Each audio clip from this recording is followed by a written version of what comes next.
Hello everyone. बड़ों को मेरा सादर प्रणाम, छोटों को बहुत ढेर सारा आशीर्वाद और प्यार। मैं प्रेम पांडे फ्यूचर आईएएस एकेडमी से एक बार फिर से आपके समक्ष खुद को प्रस्तुत करने का एक प्रयास कर रहा हूँ। मेरे प्यारे भाइयों बहनों, आशा करता हूँ कि आप सब लोग अपनी दैनिक दिनचर्या से बहुत अच्छे से अपने आप को पेश कर रहे होंगे, समय का सदुपयोग कर रहे होंगे और अपने लक्ष्य की तरफ हर एक दिन हर एक कदम अपने लक्ष्य की तरफ बढ़ा रहे हैं। तो मेरे प्यारे भाइयों बहनों, कल हम लोगों ने प्रश्नों का जो सार संग्रह प्रस्तुत किया था भारतीय राज्य व्यवस्था में, और मैंने कुछ प्रश्न आप लोगों से पूछे भी थे, उसका जवाब भी मुझे मिला है। जो विद्यार्थी, जो हमारे भाई बहन, जो प्यारे बच्चे हमारे सीरियस हैं, जिनको कुछ करना है अपने लक्ष्य को पाने के लिए, उन बच्चों ने हमारे बहुत अच्छा किया है कि हमारे व्हाट्सएप नंबर पर सब लोगों ने लगभग मेरे वीडियो को लोड होने के लगभग आधे घंटे बाद से आंसर इस बच्चों ने भेजने शुरू किए।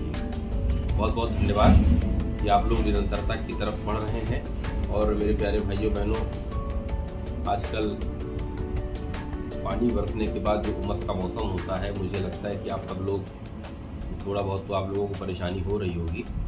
तो परेशानियां मेरे भाइयों आती रहेंगी, लेकिन एक बार जब सफलता आपको मिल जाएगी तो हर एक परेशानियों का आपके पास उपाय होगा।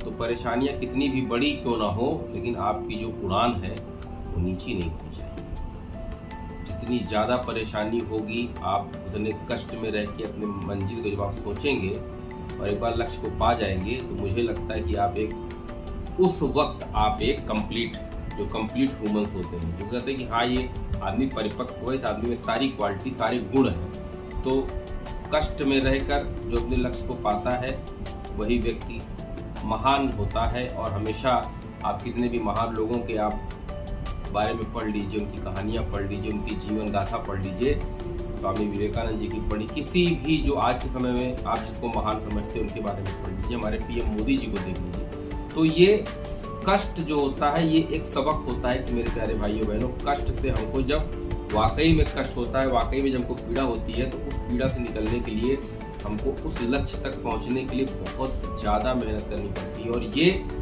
लक्ष्य तक आपको पहुंचाने का जरिया मैं भी नहीं हूँ, कोई भी अध्यापक नहीं है, कोई भी ऐसा गाइड नहीं है जिसके माध्यम से आप उसके पास पहुंच जाएं। ये आपके इन्हीं हाथों से संभव होगा जब आप स्वयं से मन बना लेंगे कि हाँ, मुझे इस लक्ष्य को पाना है। उस दिन आप समझ लीजिए कि आप पहली सीढ़ी पे आपने कदम रख दिया। तो ज़्यादा इधर उधर की बातें ना करते हुए हम लोगों प्रश्नों का जो सार संग्रह कल था वो आज उसके आगे कंटिन्यू करना चाहता हूँ। मेरे प्यारे भाइयों बहनों, आशा करता हूँ कि कल मेरे वीडियो को लोड होने के बाद सारे बच्चे जितने भी हमारे भाई बहन हैं, जिनके पास घटना चक्र है, उनकी बात नहीं करके, लेकिन जिनके पास नहीं, वो ले लिए होंगे। तो कल हम लोगों का जो लास्ट क्वेश्चन था वो यहाँ पे था शायद कि भारतीय विधान पालिका प्रथम बार द्विसदनीय कब हुई। कल भी मैंने बच्चे का विधान पालिका द्विसदन तभी होगी 1919 अधिनियम के अंतर्गत, जिसको मॉन्टेग्यू जेम्स बोर्ड सुधार अधिनियम भी कहा जाता है। कल भी इस बात पर डिस्कस हुआ था। आइए प्रश्नों का अगला सार मैं आपके समक्ष रखूंगा। एक प्रश्न आया था, केंद्र में कौन सा एक्ट द्विसदनीय विधायिका लेके आया। देखिए, ये प्रश्न बार बार रिपीट हुआ। मैंने कहा था कि 1892 से लेके 1935 तक बहुत बार क्वेश्चन रिपीट होते हैं सिविल सर्विस। तो इस एक्ट को आप अच्छे से पढ़ लीजिए, बहुत अच्छे से पढ़ लीजिए। तो ये द्विसदनीय विधायिका जहां जहां द्विसदन की बात करेगा वहां तुरंत 1919 हो जाएगा, जहां हस्तांतरित और आरक्षित विषयों की बात करेगा वहां पर भी 1919 ही होगा। अब अगला क्वेश्चन, ये क्वेश्चन एमपीपीसीएस प्री 2013 में पूछा गया है। अब क्वेश्चन के अगला क्वेश्चन पेश करते हैं, आपके सामने रखते हैं। भारत शासन अधिनियम 1919 के अंतर्गत भारतीय विधायिका का अंतिम निर्वाचन किस वर्ष में आयोजित किया गया। ये अच्छा क्वेश्चन है कि भारत शासन अधिनियम 1919 के अंतर्गत भारतीय विधायिका का अंतिम निर्वाचन किस वर्ष में आयोजित किया गया। ऑप्शन 1 है 1930, बी है 1934, सी है 1945 और डी है 1945। प्रश्न को बार बार समझिएगा कि 1919 के अंतर्गत भारतीय विधायिका का अंतिम निर्वाचन किस वर्ष में आयोजित किया गया। तो ऑप्शन सी सही होगा, 1945। अगला प्रश्न, राष्ट्रपति की अध्यादेश निर्गत करने की जो शक्ति है, जो हमारे राष्ट्रपति वर्तमान में अध्यादेश जारी कर देते हैं, ये शक्ति किससे प्रेरित है। ऑप्शन 1 भारत सरकार अधिनियम 1919, ऑप्शन बी भारत सरकार अधिनियम 1935, ऑप्शन सी भारत सरकार अधिनियम 1909 या ऑप्शन डी भारत सरकार अधिनियम 1947। तो राष्ट्रपति की जो अध्यादेश निर्गत करने की शक्ति है ये भारत सरकार अधिनियम 1935 से लिया गया है। और मैं बार बार आपसे बोल रहा हूँ 1909 से लेकर 1892 से 1935 तक आप लोग प्लीज पढ़िए अच्छे से, बार बार क्वेश्चन इससे रिपीट हो रहे हैं। यदि मैं क्वेश्चन का बार बार पूछ रहा हूँ मैं बता भी रहा हूँ कि यूपी पीसीएस मेंस 2008 में पूछा गया। अगला प्रश्न है, निम्नलिखित में से किस अधिनियम द्वारा संवैधानिक निरंकुशता का सिद्धांत प्रयुक्त किया गया? ऑप्शन ए है 1909 का भारत सरकार अधिनियम, ऑप्शन बी है 1919 का भारत सरकार अधिनियम, ऑप्शन सी है 1935 का भारत सरकार अधिनियम या ऑप्शन डी है 1947 का भारत सरकार अधिनियम। तो संवैधानिक जो निरंकुशता का सिद्धांत है मेरे प्यारे भाइयों बहनों, ये 1935 भारत शासन अधिनियम से प्रेरित है। इसको मैं अलग से जब मैं कल पढ़ाऊंगा तो 1935 को एक बार डिटेल में आपको एक छोटा सा संक्षेप उसकी कहानी आपको बता दूंगा, शायद आपको समझ में आ जाए। तो मैं कहानी आपको बता दूंगा, कंसेप्ट आप लोग किताब से पढ़ेंगे, कंसेप्ट में बताऊंगा, फैक्ट आप लोग किताब से पढ़ेंगे। क्योंकि फैक्ट मैं कोई बोर्ड या मार्कर तो मैं लेके बैठा नहीं कि पीछे लिखूंगा आप लोग लिखते जाएंगे। आने वाले समय में प्रयास यही रहेगा कि मैं अच्छी व्यवस्था करूँ और आप बच्चों को उससे हर एक कॉन्सेप्चुअल हर एक फैक्ट में आपको लिखा पाऊँ। लेकिन सहयोग जब तक आपका नहीं होगा ये चीजें संभव नहीं होगी मेरे प्यारे भाई। अगला प्रश्न है, भारत के संविधान में केंद्र और राज्यों के बीच किया गया जो शक्तियों का विभाजन है ये किस योजना पर आधारित है? 1909, 1919, 1935 या 1947? मैंने कहा था भारत का जो संविधान है उसका 50% के ऊपर का जो रेशियो है वो भी 1935 शासन अधिनियम से लिया गया है। तो ये जो क्वेश्चन पूछा गया केंद्र और राज्य के बीच शक्तियों का विभाजन है ये 1935 शासन अधिनियम से लिया गया है और ये प्रश्न पूछा गया आईएएस प्री परीक्षा में 2012। अगला प्रश्न, निम्न में से किस एक सरकार अधिनियम 1935 की मुख्य विशेषताओं में से सम्मिलित नहीं है? नंबर 1, इस अधिनियम में अखिल भारतीय महासंघ का प्रावधान था। बिल्कुल सही। अवशिष्ट विषय प्रांतीय विधायिकाओं को आवंटित किए गए थे। बिल्कुल गलत, क्योंकि मैंने आपसे कहा था कि ये चीजें 1919 में है। प्रांतों में सदन की बात 1919 करेगा, ये सीधे गलत हो गया। तो नीचे के दोनों ऑप्शन पढ़ने कोई मतलब नहीं। तो ऑप्शन बी गलत है कि अवशिष्ट विषय प्रांतीय विधायिकाओं को आवंटित किए गए, जबकि ऐसा नहीं था।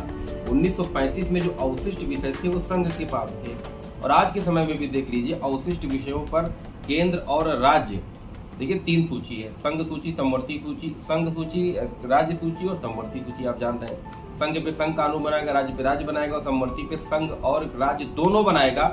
लेकिन दोनों में से जब कभी आपस में वो होता है कि दोनों में से किसका माना जाए, तो वहां पर हमेशा संघ के नियम और कानून को वरीयता दी जाएगी, लेकिन किसी पैमाने पर राज्यों की भी बातों को वरीयता दी जाती है।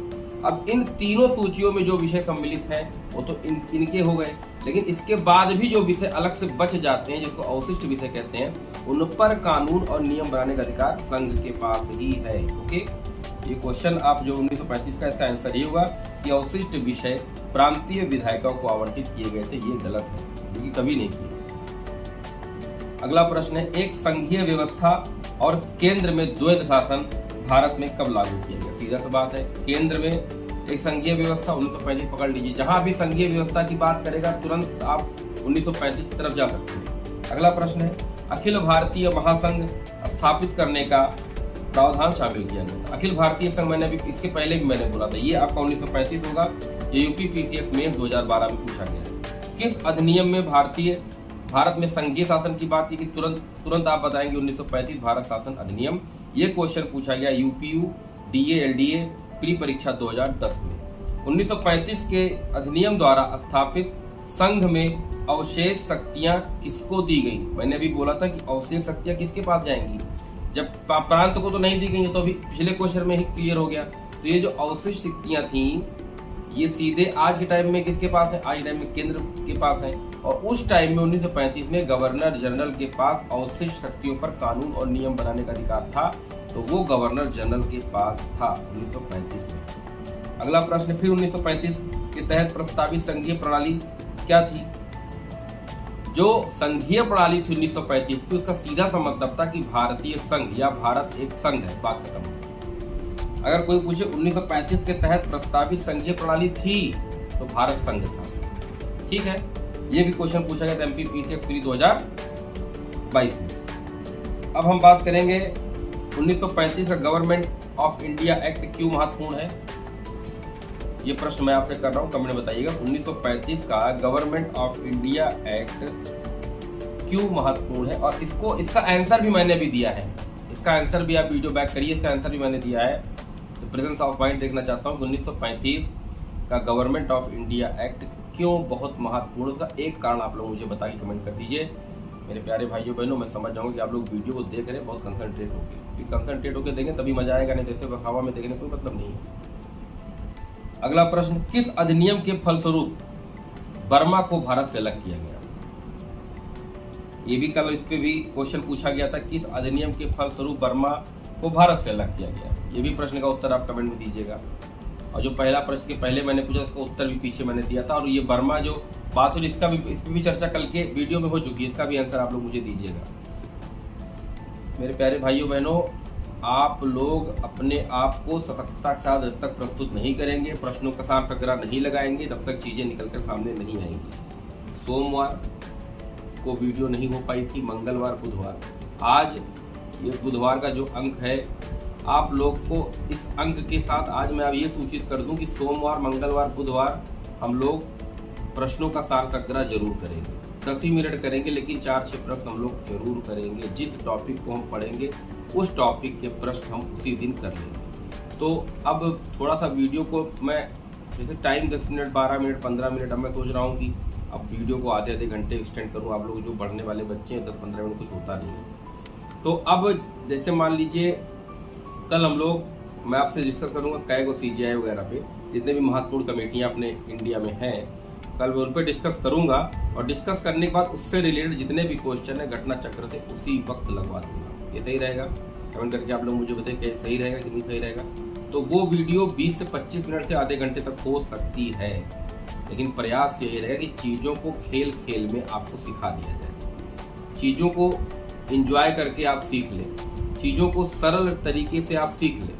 क्योंकि सीखने के बाद जब हम बैठकर किसी चीज को सोचते हैं तो वो टर्शरी मेमोरी में वो सारी चीजें चली जाती हैं जो हमें कभी भूलती रही हैं। और यदि हम पढ़ाई कर रहे हैं, पढ़ाई करने के बाद हमने उसका मंथन और चिंतन नहीं किया तो वो चीजें कहीं ना कहीं दिमाग से मिस हो जाती हैं। मेरे प्यारे बच्चों, भाइयों बहनों, या मिस हो जाएंगी या आप ऑप्शंस में कंफ्यूज हो जाएंगे। इसीलिए मैं हमेशा कहता हूँ कि कहानी की तरह ही पढ़ो, लेकिन टॉपिक को जरूर पढ़ो। सफलता का कोई शॉर्टकट नहीं है, कोई भी मूल मंत्र नहीं है, कोई भी आध्यात्म नहीं है। भगवान ने खुद कहा है कर्मण्येवाधिकारस्ते मा फलेषु कदाचनम। उन्होंने कहा है गीता में कर्म करो, फल की चिंता मत करो। उन्होंने ये तो नहीं कहा कि बेटा बैठ जाओ फल की चिंता ही करो, कर्म को करो ही मत। क्योंकि ईश्वर उसी का साथ देते हैं जो व्यक्ति सच्चाई से, सकारात्मकता से अपने पथ पर निरंतर प्रयास कर रहा है। सफलता और असफलता ये एक मार्ग पर चलने वाले दो पहलू, इधर सफलता इधर असफलता। जो भाई बहन हमारे कभी असफल भी आते हैं उनको परेशान होने की जरूरत नहीं, क्योंकि असफल व्यक्ति ही आगे चलकर सफलता के मार्ग को प्रशस्त कर सकता है। क्यों? अरे यार, ऑब्वियस सी बात है कि भाई घुड़सवार जब घोड़े दौड़ाते हैं तो कितने तो घुड़सवार जमीन पे लेट जाते हैं। अगर वो जमीन पे गिर जाते हैं घोड़े को लेकर तो जिंदगी भर वो रेस ही ना करें, ऐसा हो नहीं सकता। तो एक कहावत कही थी मेरे पिताजी ने, अभी तो मुझे फिलहाल वो याद नहीं है, कि गिरते हैं वो घुड़सवार जो वाकई में घुड़सवार होते हैं, घुटने के बल चलने वाले क्या जाने घोड़े कैसे दौड़ते हैं। मेरे प्यारे भाइयों बहनों, घोड़ा बनिए, हार जीत लगी रहेगी यार, इसमें कोई डरने या चिंता करने की बात नहीं, टेंशन मत लीजिए। जब आप हारिए तो उस हार का स्वागत है और देखिए आप बैठकर कि आपके इस हार के पीछे मुख्य कारण क्या था, आपको स्वयं पता चल जाएगा कि आपने गलती कहाँ की।